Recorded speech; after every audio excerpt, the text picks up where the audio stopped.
nombre del Padre, y del Hijo, y del Espíritu Santo. Amén. Ven Espíritu Santo, por medio de la intercesión de la Santísima Virgen María. Ave María Purísima, sin pecado concebida. Comenzamos esta lectura comentada del libro de Louis de Wohl, Fundada sobre Roca. Es una breve historia de la Iglesia, muy amena. Como no había demasiado de esto en internet, en YouTube, me pareció bueno hacer una lectura comentada. Dice como prefacio Louis de Wohl: en memoria del Santo Padre, el Papa Pío XII, que el 28 de mayo de 1950 me animó a escribir un libro sobre la historia y la misión de la Iglesia en el mundo. O sea, este libro es un libro encomendado por Pío XII, ¿no? Beato Pío XII. Tiene el Nihil Obstat y el Imprimatur. Capítulo 1. Los planes de Dios sobre el hombre. En el principio existía el Verbo, y el Verbo estaba con Dios, y el Verbo era Dios. Él estaba en el principio con Dios, todo fue hecho por Él, y sin Él nada se hizo de cuanto ha sido hecho. San Juan capítulo 1, versículos del 1 al 3. Ningún hombre pudo oír la potente palabra que originó la creación, la horrísona explosión que puso en movimiento el universo, haciendo rodar las galaxias en expansión, masas ingentes de gases, girando, retorciéndose, llameando. Ningún hombre pudo ver el planeta que llamamos Tierra, inflamado primero y luego enfriándose lentamente, con su débil costra sólida burbujeante de volcanes, armonizando sus propias revoluciones con el Sol y con los demás planetas del sistema solar. Ningún hombre pudo contemplar cómo se iban formando los minerales y las plantas, cómo surgía la vida del mar, cómo evolucionaban los anfibios, los mamíferos, las aves.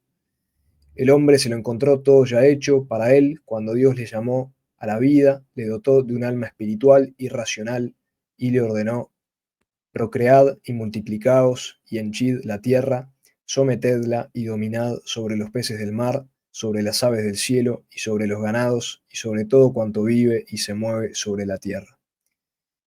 Y también le dio cuantas hierbas de semilla hay sobre la haz de la tierra toda y cuantos árboles producen fruto. Es una cita del Génesis, ¿no? Aquí habla Louis de Wohl de cierta evolución en los animales no humanos.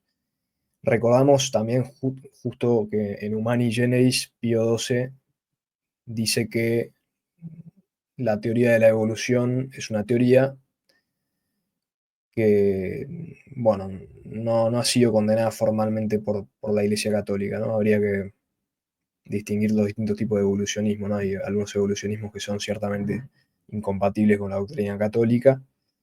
Queda ese tema para otro día. Pero lo que sí aquí afirma Louis de Wohl es que el hombre fue creado como lo indica el Génesis, ¿no? No a partir de la evolución del mono. Así que bueno, ese comentario de la pasada. Ya haremos un video sobre todo el tema de la creación, del evolucionismo y de los supuestos fósiles antiguos de los hombres de las cavernas y de los hombres prehistóricos. Ya haremos un video sobre eso. Tema interesantísimo. Dios nos hizo reyes de la creación, inocentes y perfectos. Pero como fuimos creados para servir amorosamente a Dios, fuimos dotados de una voluntad libre, porque no es posible amar más que voluntariamente. Era un don peligroso, pues sin él seríamos autómatas, robots, y Dios deseaba que fuésemos mucho más que eso. Satanás nos tentó, había sido un ángel excelso ante el trono de Dios. El orgullo, el deseo de ser como Dios, de ocupar su lugar, le perdió, causando su caída, y celoso del hombre quiso hacerle partícipe de su miserable situación. Muchos teólogos dicen que Satanás se rebeló cuando le fue revelado el misterio de la encarnación del Verbo. Parecería que el diablo no pudo soportar esa verdad tan misteriosa de cómo Dios se iba a hacer hombre y se rebeló por eso. Sutilmente nos incitó Satanás a la desobediencia, a la rebelión contra Dios, y sucumbimos como él al deseo de ser como dioses, de no depender de Dios. Así dejamos de ser felices, porque la felicidad está en Dios y sin Él no se puede ser feliz. Nuestro propio yo se convirtió en lo más importante para nosotros. Nos hicimos egoístas. Fue el fin del paraíso. A partir de ese momento sobrevino el hambre y la sed y la enfermedad, el crimen y la muerte y la putrefacción. Pero Dios poseía el antídoto contra ese veneno. Tanto nos amaba y nos sigue amando que estaba dispuesto no solo a perdonarnos, sino a elevarnos a un más alto nivel.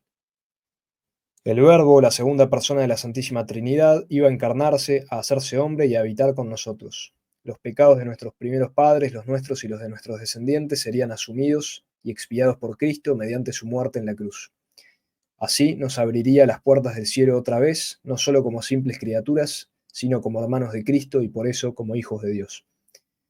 Es una hermosa catequesis la que hace aquí el autor para explicar los misterios centrales de la fe. Aclaración, cuando dice abrir las puertas del cielo es una metáfora, ¿no? Permitir la entrada a la visión beatífica, que es la visión cara a cara con Dios. No se trata de puertas físicas, ¿no? La nostalgia del paraíso perdido. El recuerdo del paraíso perdido dejó en el corazón del hombre una vaga nostalgia, un deseo insatisfecho, que es el que todos experimentamos, ¿no? El logro de una felicidad perfecta, completa y duradera. Esa nostalgia, ese anhelo, se puso de manifiesto de diversas formas en la mitología y las costumbres de numerosos pueblos, pero en el fondo era siempre el mismo. Hubo un tiempo en que vivir era algo maravilloso, pero un día algo espantoso sucedió y desde entonces las cosas siguen mal.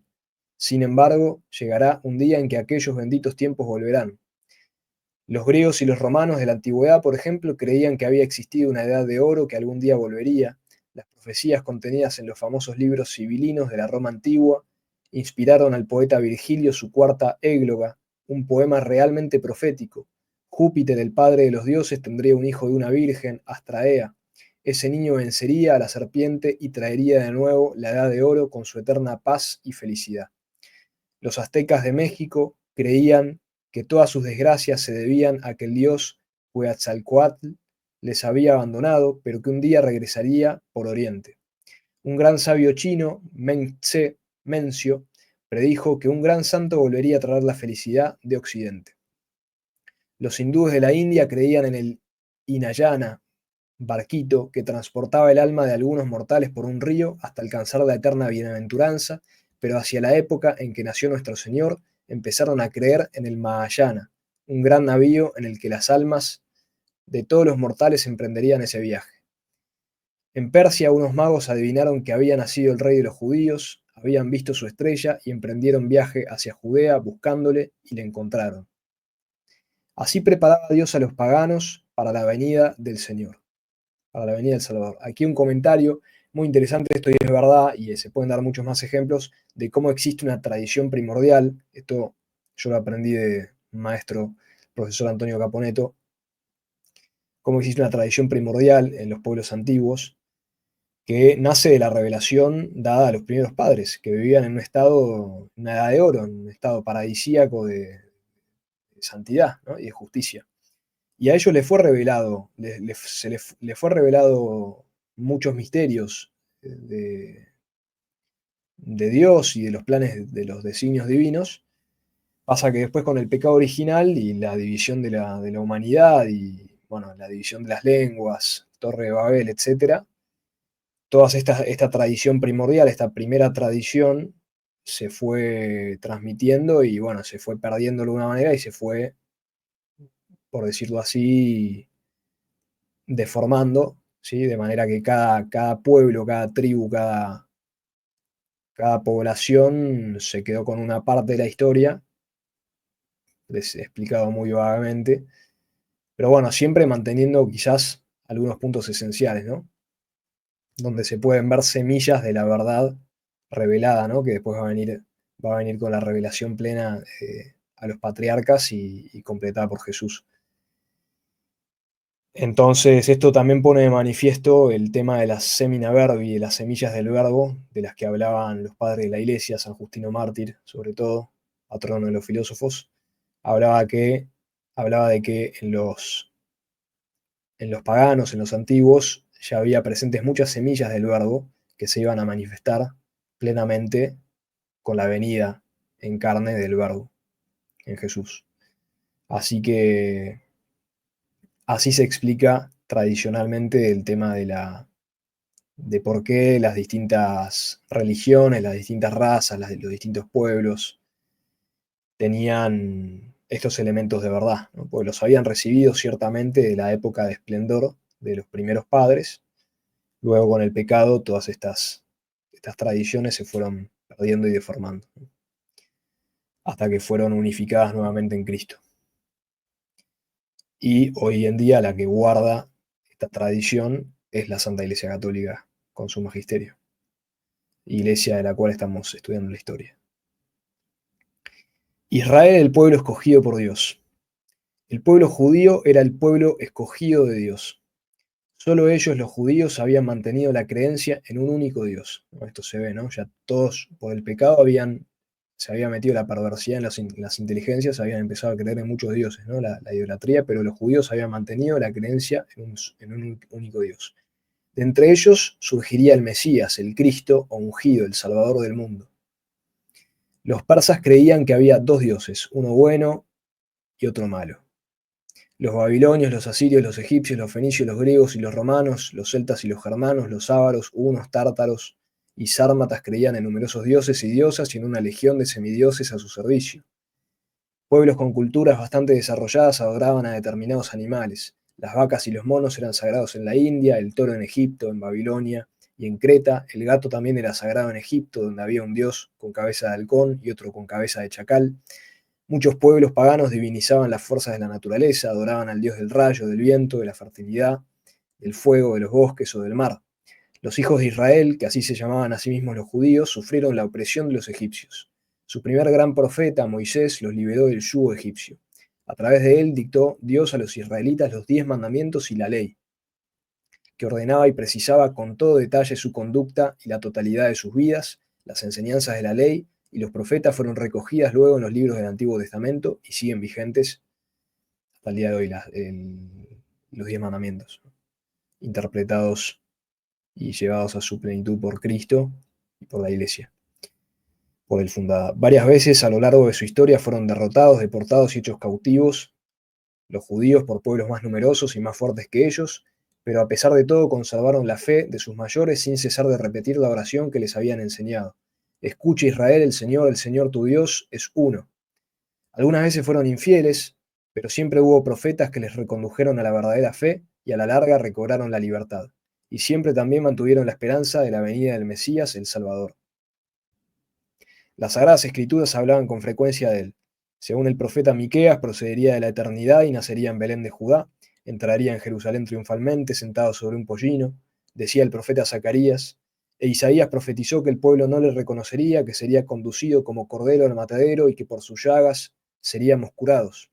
Procedería del linaje de David y el mismo rey David, unos 1000 años antes del nacimiento de Cristo, en el Salmo 21 puso en su boca estas palabras: Dios mío, ¿por qué me has abandonado? Salmo que por otra parte concluía con palabras de triunfo. Se acordarán y se convertirán al Señor todos los confines de la tierra y se postrarán delante de Él todas las familias de las gentes. Aquí se ve también cómo ya la venida de Cristo había sido profetizada, ¿no? Estos son ejemplos, algunos pocos ejemplos de todas las profecías que hay en el Antiguo Testamento de Cristo y de la Nueva Alianza. Profecías que dan fe de la verdad del Nuevo Testamento y de la verdad de Cristo y la religión por él fundada, que es la católica. Entonces, es por eso que la Iglesia siempre pone como motivos de credibilidad, como razones por las cuales hay que creer en la verdad católica, las profecías. Las profecías y los milagros, siempre esos son los grandes motivos de credibilidad, profecías y milagros. Las profecías del Antiguo Testamento cumplidas dan fe de que Cristo es verdad. Capítulo 2. Y el Verbo se hizo carne y habitó entre nosotros. Con el paso del tiempo, la imagen del Mesías, el Salvador, se fue achicando en las estrechas mentes de los hombres. Lo que la inmensa mayoría de los judíos esperaba cuando el Mesías estaba a punto de llegar no era ya un magnánimo rey de reyes, un salvador universal, sino un simple liberador nacional. Y por fin vino, y su llegada, su advenimiento, se convirtió para nosotros en el Adviento, y el año de su nacimiento en el comienzo de nuestra era. Aquí cabe remarcar también qué notable es que hasta el día de hoy seguimos fundando todo el aparato calculador del tiempo de los años en el nacimiento de Cristo, ¿no? Quiso nacer de una mujer virgen y escogió a María, descendiente del linaje de David, pero pobre y esposa de un hombre pobre, José el carpintero, también del linaje de David. Gabriel, un ángel del Señor, se le apareció y le anunció que el Espíritu Santo vendría a ella, que la virtud, la potencia del Altísimo la cubriría con su sombra y que el Hijo así engendrado sería el Santo, el Hijo de Dios, y se llamaría Jesús, que quiere decir Salvador. María y José vivían en Nazaret, ciudad de Galilea, pero un censo de la población decretado por la autoridad competente les obligó a trasladarse a Belén para empadronarse en la ciudad de su estirpe. Y allí nació Jesús en un establo porque no hubo lugar para ellos en la posada, y así se cumplió la profecía de Zacarías, lo mismo que otras a su debido tiempo. 30 años de vida oculta y 3 de predicación. Durante unos 30 años Jesús vivió con María y José, obedeciéndoles y trabajando en el taller de su padre putativo. Luego inició su vida pública, la misión para la que había venido al mundo. Escogió 12 hombres a los que llamó apóstoles, del griego apóstolos, que quiere decir mensajero, enviado, y a quienes confiaría el perpetuar su misión. La Iglesia Católica es la continuación de Cristo. Es eso, ¿no? Perpetuar la misión de Cristo. Sobre la vida oculta de Jesús no se sabe nada más que, bueno, lo que se sabe por tradición, que es poco, y hay muchas revelaciones privadas de místicos, que muchos han sido beatificados, incluso canonizados, si mal no recuerdo, sobre la vida oculta de Jesús. Eso se puede investigar. Hay muchos libros sobre revelaciones de místicos autorizados sobre la vida oculta de nuestro Señor. Una de ellas es la beata Catalina Emmerich, que es beata, ¿no? No llegó a ser canonizada, no sé por qué, pero ella tiene visiones sobre la vida oculta del Señor. La mitad aproximadamente de los apóstoles eran pescadores de los pueblos de la ribera del lago de Genesaret, al que el rey Herodes había dado el nombre de Mar de Tiberíades para halagar al emperador Tiberio. Los demás eran hombres sencillos del campo, menos uno que era publicano, es decir, recaudador de contribuciones, una profesión muy mal considerada entonces. Los 12 creyeron desde el primer momento que Jesús era el Mesías, y su creencia se reforzó cuando le vieron hacer milagros tales como dar la vista a los ciegos, curar leprosos y otros muchos enfermos e incluso resucitar a los muertos. Con todo, hasta para ellos, que le conocían bien, Cristo el Mesías seguía siendo quien liberaría a su pueblo del yugo de la dominación romana. Por eso, como otros muchos judíos, esperaban con impaciencia que llegase el momento en que se proclamase rey de Israel e iniciase la lucha contra el invasor. Galilea, al menos nominalmente, gozaba de cierta libertad, pero el rey Herodes, que la gobernaba, era idumeo, no judío, y su reino dependía en gran medida de la benevolencia romana.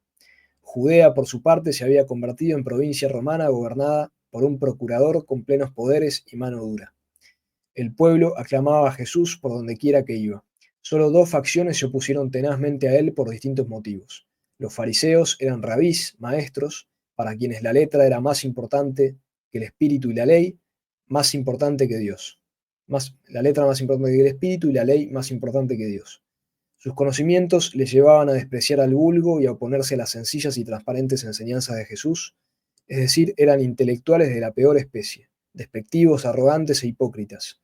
No se daban cuenta de que utilizar a Dios, incluso en busca de conocimiento, es tanto como apartarse de él. Aunque teóricamente esperaban la venida del Mesías, se negaban a aceptar que ya había llegado. Rechazaban a Jesucristo porque si reconocían que era el Mesías, dejarían de ser los árbitros en materia de religión. Solo algunos, como Nicodemo, fueron capaces de dejar que su corazón se abriese a la verdad. El término fariseo se ha convertido en símbolo de arrogancia e de hipocresía. Fariseos en este sentido los hay en todas las religiones, un peligro que nos acecha a todos. Ellos y los saduceos lograron irritar a Jesús. Los saduceos constituían el clero oficial. Digno y excelso en otro tiempo, se había corrompido de una manera increíble. Ricos y poderosos, los sacerdotes se habían doblegado ante la dominación romana porque les ofrecía protección, y temían a Cristo porque pensaban que si iniciaba una sublevación, los romanos se vengarían y eso les podría perjudicar. A diferencia de los fariseos, los saduceos no creían en la inmortalidad del alma ni en la otra vida y consideraban la creencia en el Mesías como una simple superstición popular.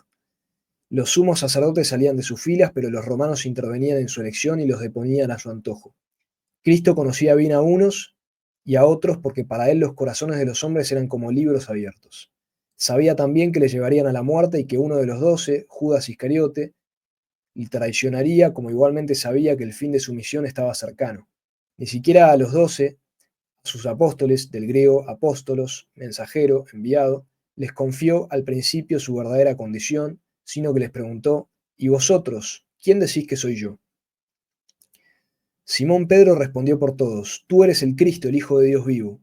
Y Jesucristo replicó: Bienaventurado tú, Simón Bar Joná, porque no es la carne ni la sangre quien te ha revelado esto, sino mi Padre que está en los cielos. Y yo te digo que tú eres Pedro, y sobre esta piedra edificaré yo mi iglesia, y las puertas del infierno no prevalecerán contra ella.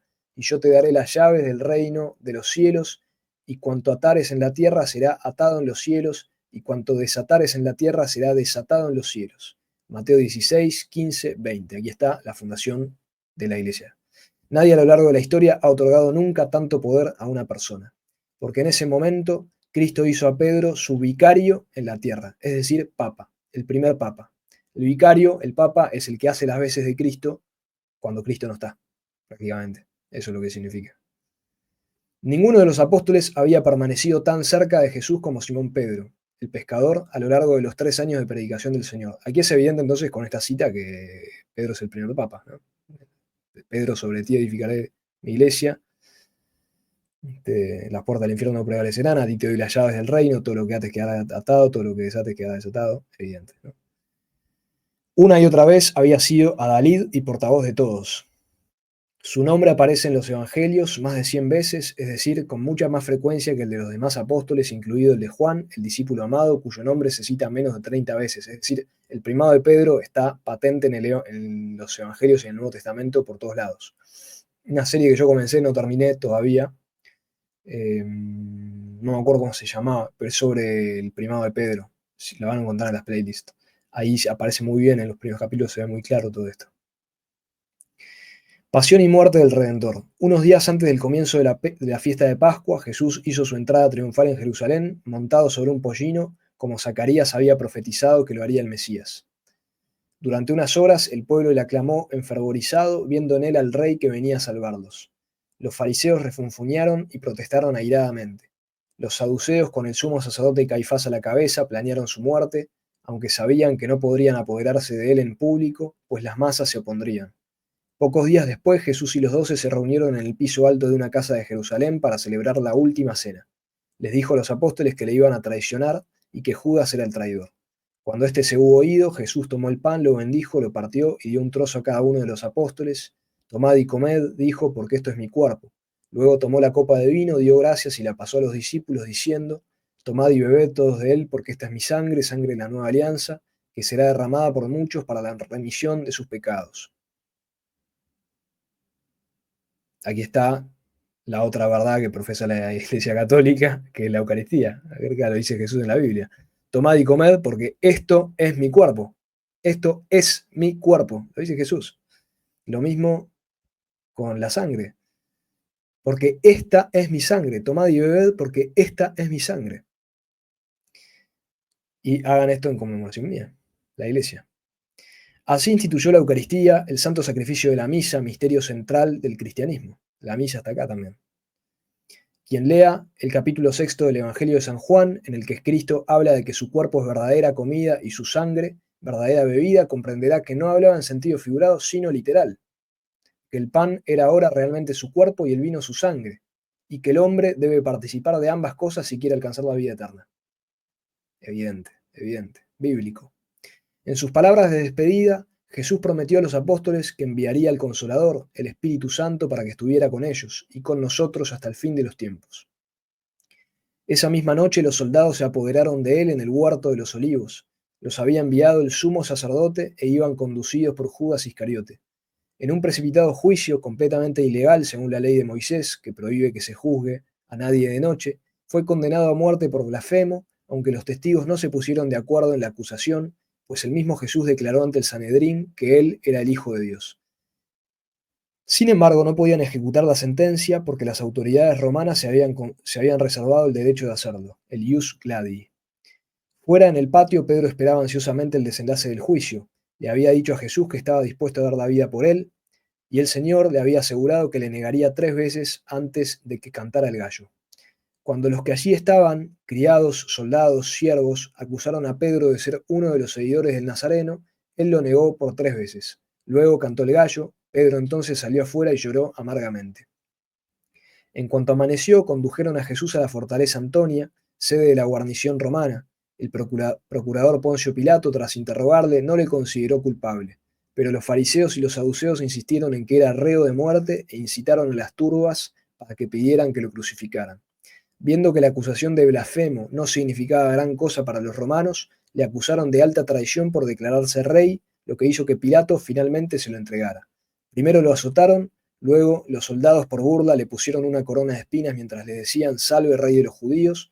Acto seguido le obligaron a llevar la cruz en la que le iban a crucificar hasta el lugar del suplicio, la colina llamada Gólgota o Calvario, lugar de las calaveras. Allí le clavaron en la cruz. Judas Iscariote, arrepentido, trató en vano de devolver las 30 monedas que había recibido por su traición, tras lo cual las tiró por tierra y desesperado se ahorcó. Toda la tradición prácticamente dice que Judas está condenado. Entre quienes presenciaban la crucifixión estaba María, la madre de Jesús, y como único representante de los apóstoles, Juan, el hijo de Zebedeo. Entonces Cristo, desde la cruz, hizo un último regalo a la humanidad. Y acá está la verdad católica de la Santísima Virgen, Madre de Dios y Madre de la Iglesia. Mirando a su madre le dijo, ahí tienes a tu hijo. Y a Juan, ahí tienes a tu madre. Juan en ese momento representaba a toda la humanidad, no solo a los apóstoles. Cristo nos dio a su madre y con ello nos hizo hermanos suyos. A la hora de nona, las 3 de la tarde actuales, Jesús expiró. Para asegurarse de que estaba muerto, un soldado romano clavó su lanza en el costado de Cristo. Le enterraron en un sepulcro que pertenecía a José de Arimatea, discípulo del Señor. Los fariseos le habían oído decir que al tercer día resucitaría y pidieron a Poncio Pilato que pusiera una guardia ante el sepulcro que fue cerrado y sellado con una gran piedra. La resurrección del Señor. Al tercer día, después de su muerte, Jesús resucitó en efecto y se apareció primero a María Magdalena, luego a Pedro y a los demás apóstoles, excepto Tomás, que no estaba con ellos. Para que no dudaran de que estaba realmente vivo, comió en su presencia. Tomás no quiso creer que el Señor hubiese resucitado, pero 8 días más tarde Jesús volvió a aparecer ante todos ellos, Tomás incluido, y le hizo meter sus dedos en los agujeros de los clavos y la mano en la llaga de su costado. Entonces el Señor otorgó a sus apóstoles el poder de perdonar o retener los pecados, instituyendo así el otro sacramento católico, el de la penitencia. Ya se ve entonces en esta media hora que la Iglesia Católica es verdad. Pues mira, está todo acá, está todo en la Biblia. Y es la verdad de la Iglesia, ¿no? Porque todas las otras denominaciones cristianas que se separaron de la Iglesia Católica, o sea que en el principio existía, así como en el principio era el Verbo, en el principio era la Iglesia Católica, todas las demás denominaciones cristianas o sectas cristianas que se van separando, fundando sus propias iglesias, no sostienen estas verdades. O sea que al apartarse de la Iglesia Católica, a la cual le fue prometida el Espíritu Santo, se apartan del Espíritu Santo que los guarda en la verdad y por eso se pierden en los errores. Por eso la plenitud de la verdad está en la Iglesia Católica, lo que enseña el Vaticano II. Les dijo también que fueran a Galilea, donde de nuevo le verían, y por eso también fuera de la Iglesia no hay salvación, porque la Iglesia tiene los medios totales de la salvación. Por eso dice el Vaticano II también que aquel que conozca que la verdadera religión es la Iglesia Católica y no permanezca en ella, se verá condenado. Eso dice Lumen Gentium 22, me parece que. Les dijo también que fueran a Galilea, donde de nuevo le verían. Así lo hicieron y Jesús, a pesar de la triple negación de Pedro en el patio de la casa del sumo sacerdote, le confirmó como cabeza de su iglesia, diciéndole por 3 veces que apacentase sus ovejas y sus corderos. Aquí está de nuevo una confirmación en el papado. Apacentá a mis ovejas y a mis corderos. 3 veces se lo dice.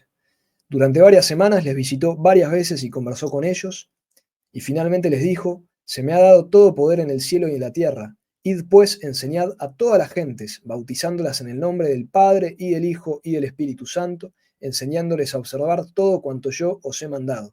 Yo estaré con vosotros siempre, hasta la consumación del mundo.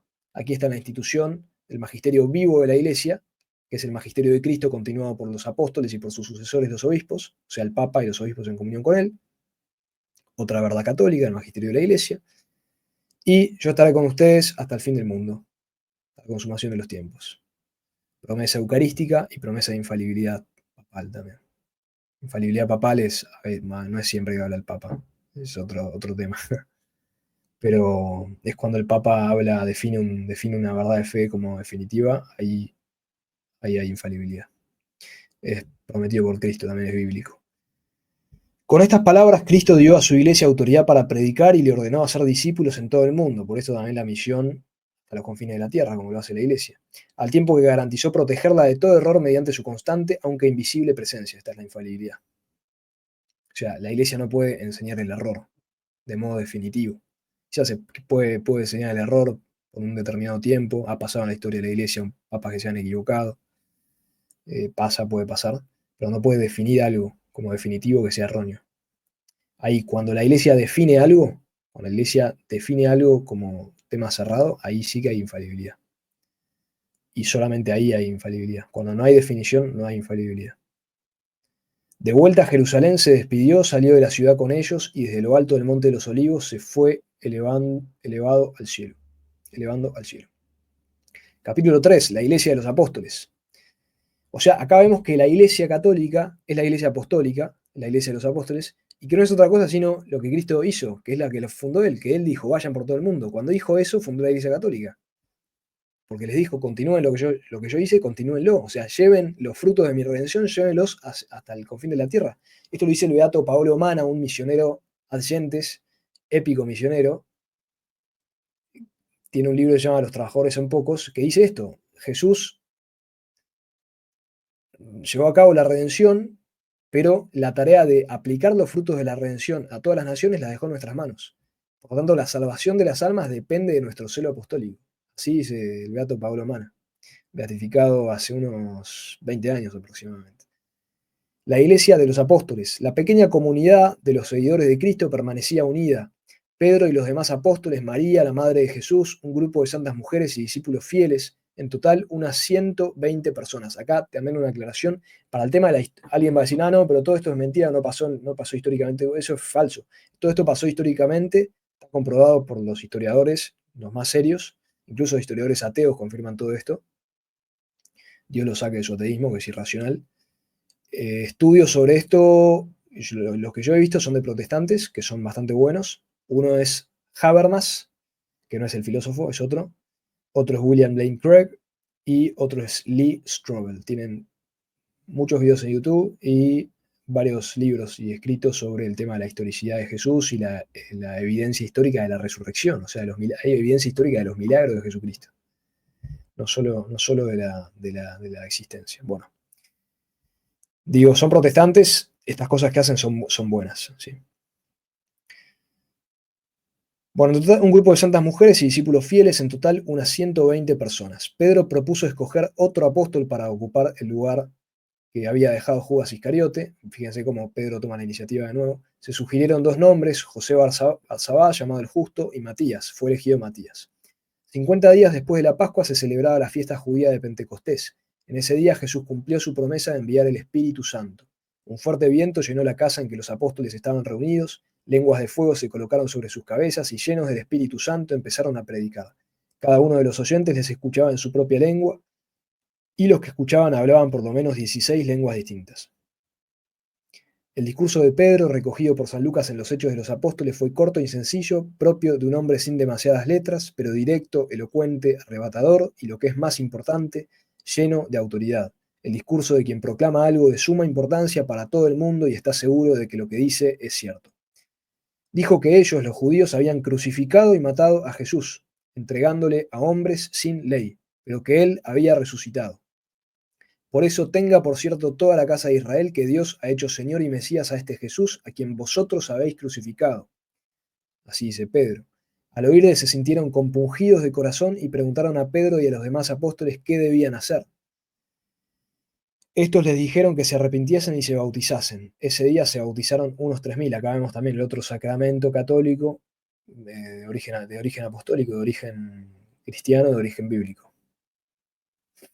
El testimonio de Pedro y los demás apóstoles.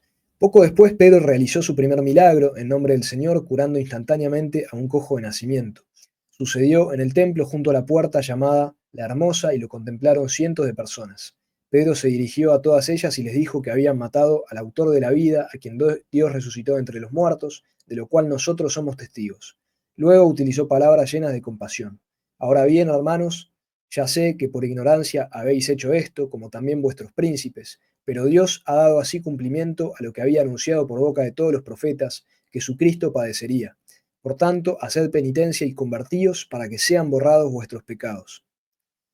Para vosotros los primeros resucitó Dios a su Hijo y lo envió para bendeciros, con tal de que cada uno de vosotros se aparte de sus iniquidades. Como los apóstoles predican la conversión, ¿no? Tremendo. Algo que falta, ¿no? En las prédicas de hoy, el llamado a la conversión. Convértanse y hagan penitencia. Tremendo. Esto ya lo decía Cristo, ¿no? Y Juan el Bautista.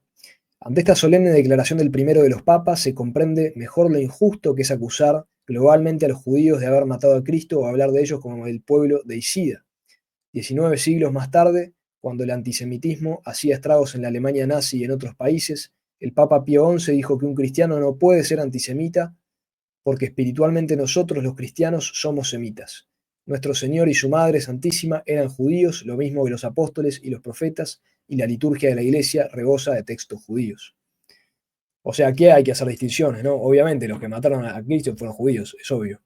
Pero no se puede acusar globalmente a todo el pueblo judío, si la Virgen fue judía y los apóstoles también, y Cristo era judío, ¿no? Hay que hacer distinciones. También hay que decir que, como enseña el catecismo de la Iglesia, ¿no? El compendio del catecismo vigente dice que todos somos responsables de la muerte de Cristo por nuestros pecados. O sea, si nosotros no pecáramos, Cristo no hubiera muerto crucificado. O sea, también Adán y Eva fueron responsables del deicidio y cada uno de nosotros, cada vez que pecamos, crucificamos de nuevo a Cristo. O sea, en cierto modo se puede hablar de los judíos como deicías, es obvio. Si acá lo leímos, Pedro les dice a ellos que los judíos mataron a Cristo, ¿no? Lo dice Pedro, es obvio, ¿no? Pero en otro sentido hay que ampliar más el espectro, no solo fueron los judíos, sino todos, ¿no? O sea, había que hacer una distinción más técnica, más científica. Ante esta solemne declaración del primero de los papas se comprende mejor, perdón, esto ya lo leí. Tras el discurso de Pedro, otras 2000 personas se convirtieron. Entonces intervinieron las autoridades del templo que mandaron detener a Pedro y a Juan. Y Pedro, que unas semanas antes había negado a Cristo, ahora defendió valientemente su causa ante el sumo sacerdote y todo el consejo, el Sanedrín, que los mandó encarcelar. Librados milagrosamente de sus cadenas, volvieron al templo donde siguieron predicando a Cristo. Detenidos por segunda vez, se negaron resueltamente a retractarse o a dejar de predicar, porque dijo Pedro, ningún otro nombre hay bajo el cielo dado a los hombres por el que podamos salvarnos. Entonces Gamaliel, aquí está de nuevo el dogma, ¿no? Fuera de la iglesia no hay salvación, porque la iglesia es continuación de Cristo y fuera de Cristo no hay salvación. Por lo tanto, como dice San Pedro, ningún otro nombre hay bajo el cielo dado a los hombres por el que podamos salvarnos. Entonces Gamaliel, el más sabio de los miembros del Sanedrín, advirtió a sus colegas, si este proyecto o esta obra es de hombres, se desvanecerá por sí misma, pero si es de Dios, no podréis acabar con ellos. Esta es la mejor profecía de la historia. Los apóstoles, a quienes mandaron azotar, se fueron contentos por haber sido dignos de sufrir ultrajes a causa del nombre del Señor, todo lo cual prueba que Cristo resucitó realmente, porque si no, ¿cómo se explica que los mismos que unas semanas antes habían huido, temiendo que los mataran, reaccionasen ahora con tanto valor y no dejasen de asegurar con el mismo heroísmo hasta entregar sus vidas que Jesucristo había resucitado de entre los muertos? 12 pescadores, 12 ignorantes, 12 cobardes, menos Juan. Si realmente habían visto a Cristo resucitado, tiene explicación, pero si no lo habían visto, no hay explicación posible. Luego tenían que haberlo visto. O estaban absolutamente dementes, los 12. Cada uno es libre de creer lo que quiera, ¿no? Nosotros optamos por lo más razonable. Autenticidad de los evangelios. Los evangelios y los hechos de los apóstoles, escritos varias décadas después de la muerte de Cristo, los leyeron miles y miles de cristianos que habían conocido la vida y las enseñanzas del Señor de boca de los mismos apóstoles y de otros discípulos. Luego han sido examinados y analizados minuciosamente por sabios, historiadores y exégetas. Exégetas son los que interpretan Sagrada Escritura, muchos de ellos hostiles al cristianismo, a lo largo de 19 siglos, pero todos los intentos de desacreditarlos o desvirtuarlos han fracasado miserablemente. Algunos han puesto de relieve que los 4 evangelios contienen una serie de contradicciones que no concuerdan en todos los puntos, pero como un eminente exegeta ha dicho, eso prueba más bien su autenticidad, pues no otra cosa se puede esperar de 4 observadores distintos que informan sobre un mismo tema. Es imposible que distintas personas vean y cuenten una misma cosa de la misma manera y que coincidan en todos los detalles, ¿no? Si los 4 evangelistas hubieran dicho exactamente lo mismo, no habría faltado quien los acusara de connivencia, de haberse puesto de acuerdo. Es decir, que una coincidencia plena habría supuesto una seria sospecha de fraude. Igual, si vemos las supuestas contradicciones, se trata de detalles, ¿no? No se trata de nada esencial. En cuanto a las propias palabras de Cristo, tal y como se ofrecen en los evangelios, ni el más grande de los poetas hubiese podido imaginarlas. Su belleza, verdad y profundidad superan lo que cualquier ser humano haya podido decir o escribir. Y quien no crea esto, lea los evangelios. Y si lee los evangelios y no concluyen que lo que están leyendo es verdad, significa que no son poetas. Porque lo que está escrito en los evangelios es poesía pura. Es verdad, es belleza, es gloria, es fuego. Su belleza, verdad y profundidad superan lo que cualquier ser humano haya podido decir o escribir, algo que solo se explica si se tiene en cuenta que se trata de la palabra de Dios expresada en forma humana.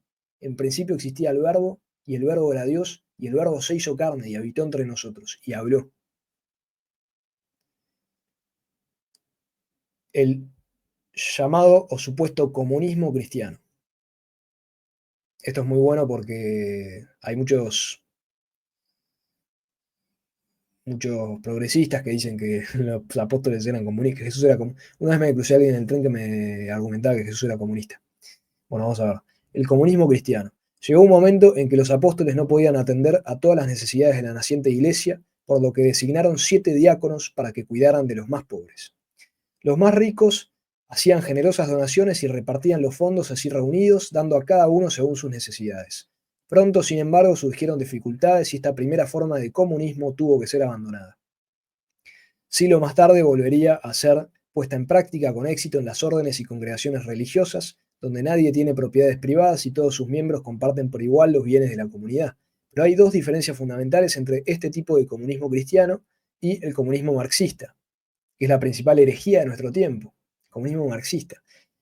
Pío XII fue, que Pío XII sentenció el comunismo es intrínsecamente perverso, y esto está en la doctrina, el compendio de doctrina social de la Iglesia actual, vigente bajo el Papa Francisco. Lo pueden buscar, el comunismo es un sistema intrínsecamente perverso.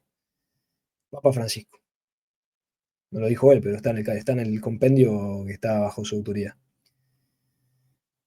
¿Cuáles son las diferencias? Una es que en el comunismo cristiano su razón de ser está en el amor de Dios, en el deseo de servir de mejor y por amor a Él, al prójimo. La otra, que es absolutamente voluntario. Nadie está obligado a renunciar a lo que posee. Cristo quiere ser servido por hombres libres, no por esclavos. Bueno, hay más diferencias, ¿no? Pero esto es un resumen, así que pasamos. Simón el mago y el pecado de Simonía. Las conversiones abundaban no solo en Judea y en Galilea, sino también en otros lugares. El diácono Felipe predicó en Samaria y bautizó a muchos samaritanos. Pedro y Juan le siguieron y administraron el sacramento de la confirmación a los ya bautizados. Uno de los convertidos por la predicación de Felipe era un tal Simón llamado el Mago, porque había practicado artes mágicas. Creía que en los poderes de los apóstoles había también algo de mágico, por lo que ofreció a Pedro dinero para que le enseñara a ejercer esos poderes que ellos ejercían en nombre del Espíritu Santo. Entonces Pedro, indignado, le reprendió severamente, exhortándole al arrepentimiento, pues los dones de Dios no se adquieren con dinero. Gratis lo recibisteis, dadlo gratis, dijo Jesús.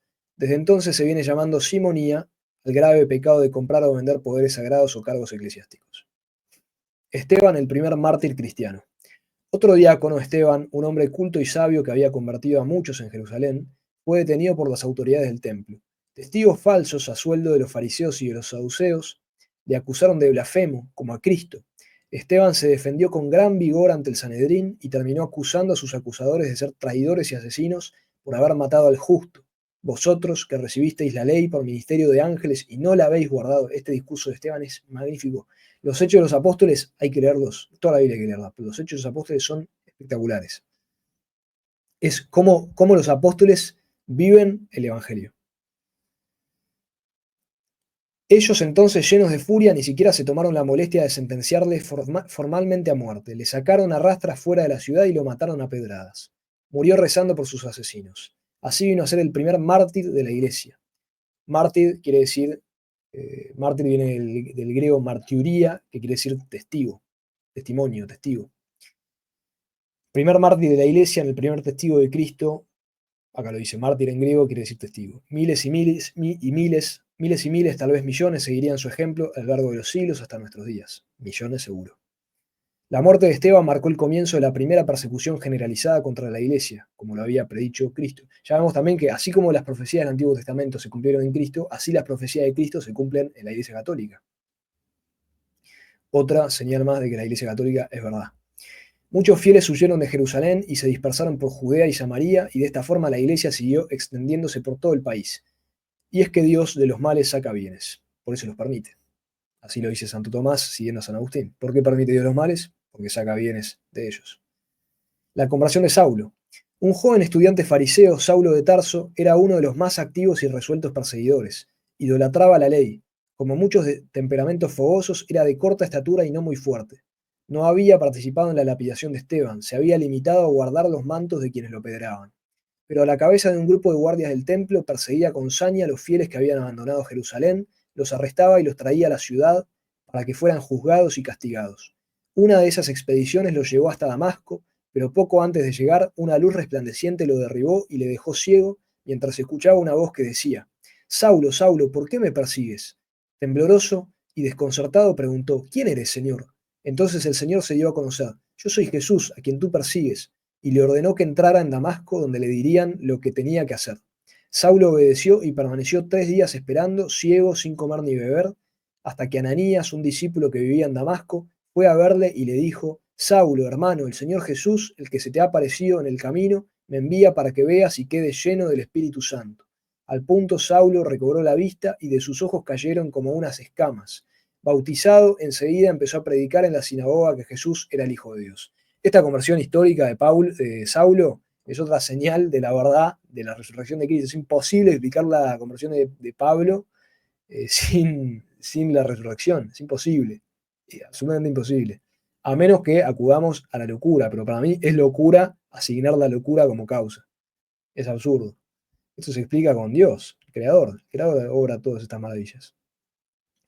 Lo cual causó tal escándalo entre los judíos que Saulo tuvo que abandonar Damasco.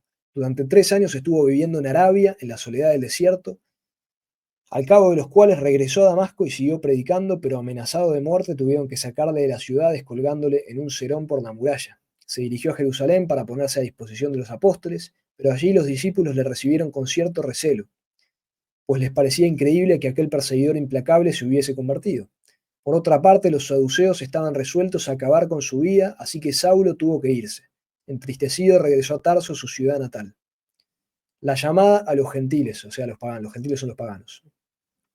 Lo que Pablo no sabía todavía era que Cristo le había escogido para una misión muy concreta. El más judío de entre los judíos, el más fariseo de los fariseos, iba a ser el instrumento escogido para convertir a los paganos, para llamar a los gentiles al redil de la iglesia.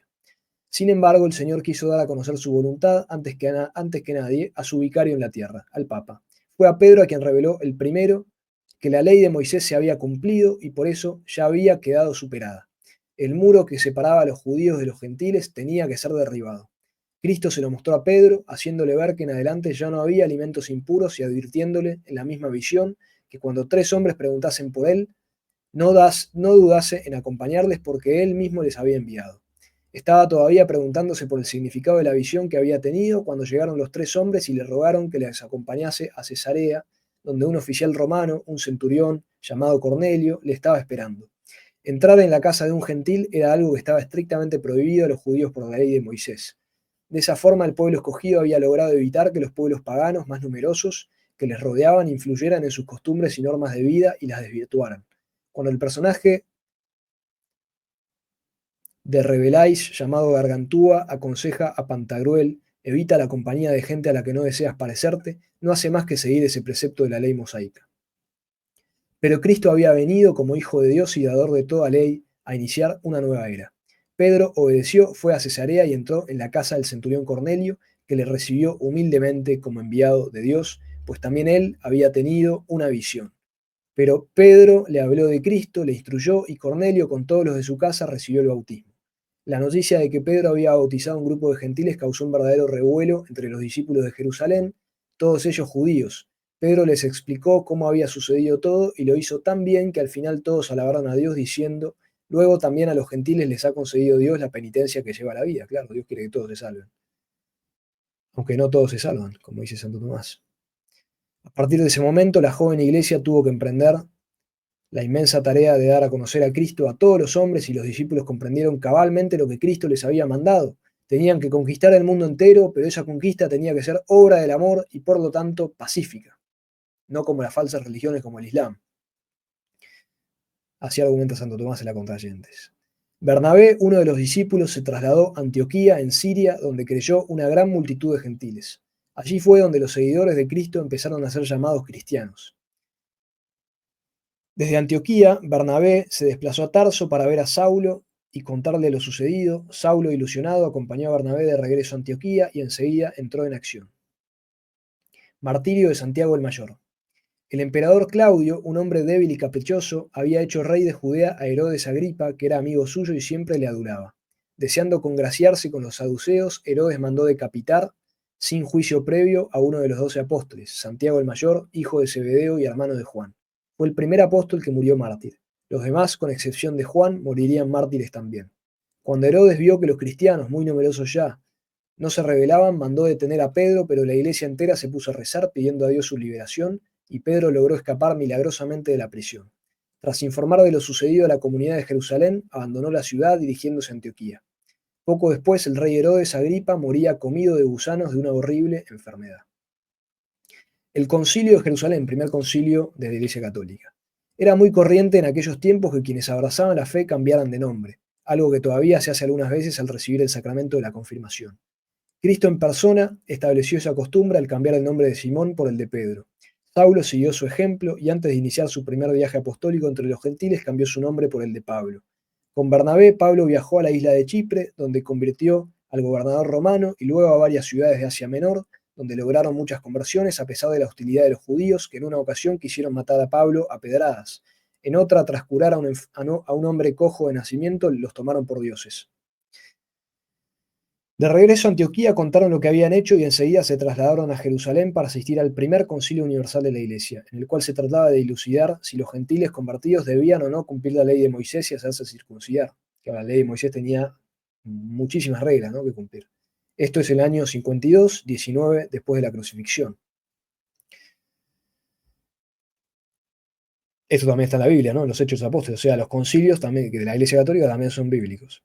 Pedro, que presidía la asamblea como papa, y Pablo, el antiguo fariseo, tuvieron que luchar a brazo partido para conseguir que los gentiles fueran admitidos en la iglesia sin quedar sometidos a la ley. Santiago el Menor, pariente de Jesús como Judas Tadeo, y ahora obispo de Jerusalén, sugirió que se impusieran a los gentiles unas condiciones mínimas: abstenerse de comer animales sofocados y ofrecidos a los ídolos, y rápidamente se llegó a un acuerdo. Los apóstoles comunicaron a los gentiles cristianos el resultado de este primer concilio mediante una carta circular que decía así: ha parecido al Espíritu Santo y a nosotros, fórmula que indicaba claramente que la Iglesia hablaba con autoridad. O sea, la autoridad de la Iglesia también viene de la Biblia, viene de los apóstoles. Impresionante lo evidente que es esto y cómo hoy se niegan todas estas verdades, ¿no? Impresionante.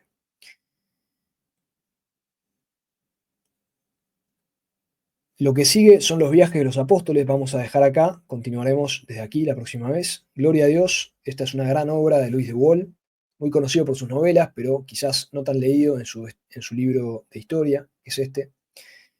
Y es una gran obra apologética también, ¿no? Ya lo hemos visto. Así que demos gracias a Dios, recemos para que esta serie pueda llegar a término, y que viva Cristo Rey, que viva la Iglesia Católica, fundada por él, que Dios guarde en su gloria a Luis de Wohl. María Santísima ruega por nosotros. Amén. Bueno, y si te gustó este video, difundilo para la gloria de Dios y expansión de la Iglesia Católica. Si te gusta el contenido, podés donar lo que vos quieras en Patreon, en PayPal o en Mercado Pago. Están todos los links, toda la información en el comentario de este video. Caritas, et vitae